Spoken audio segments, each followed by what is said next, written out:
May 1982. Start.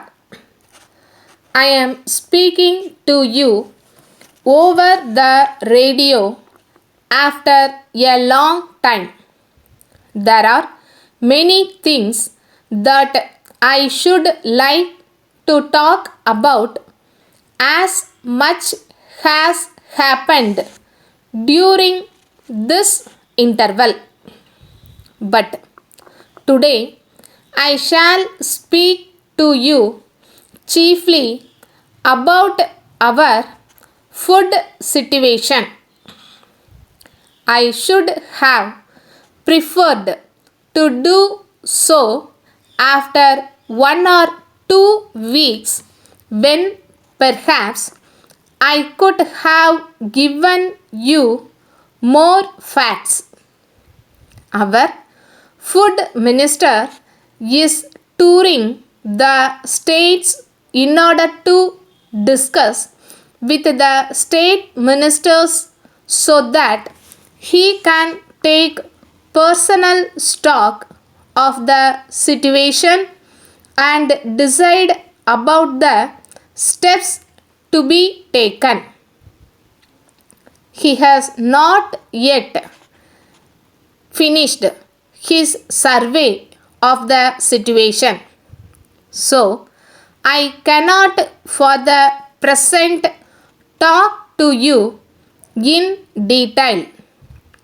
However, since I had fixed tonight for my broadcast, I kept to it. Though I will not be in a position to give you much new information today, I should like to talk to you about our common problems. It is very necessary that there should be a close understanding between the people of this great country and the government they have elected. For several years, we have had to face many difficulties in the matter of food.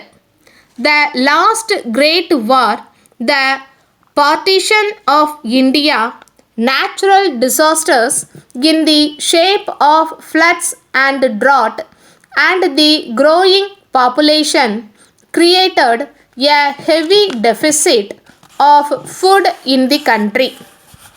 Food is, after all, a primary necessity. If we fail in feeding our people well, we can make little progress in other directions. We had to import large quantities of wheat and rice at great expenses. Even in recent months, we have had very difficult conditions in some parts of the country. Some districts have been particularly unfortunate. They had severe drought for some years continuously. We sent our army for relief work, and from all accounts they did a very good job of it indeed. Steps are being taken to reduce the prices of wheat and rice all over the country. There will also be a free market where food grains can be purchased. Conditions were particularly favorable for such a step in Madras. Madras has a large stock of rice which will be sufficient for more than a year if we calculate on the basis of the present quota of rations. In addition to this, there is a large quantity of wheat and maida. Prices in the free market are comparatively very low. letter from Indian Overseas Bank, 31 Lost Church Road, Madras, to Messrs. Geeta Agencies Limited, 20 Rayapeta High Road, Madras. Dear Sirs, we have received your letter dated the 7th instant, in which you have complained that your check dated the 3rd October 1981 for rupees 900 in favor of Mr. Kumar was refused payment by us. The check was dated 3 days prior to its presentation. We had also tried to contact you over the phone on that day but could not get at you. In the absence of a request for a temporary arrangement by way of an overdraft, we were forced to return the check on that day with the usual endorsement.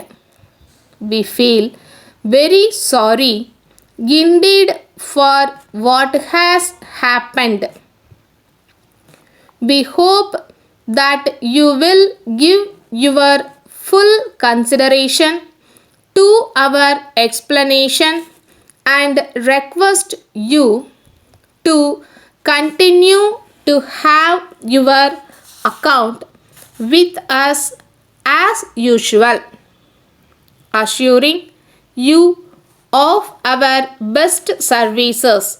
Yours faithfully.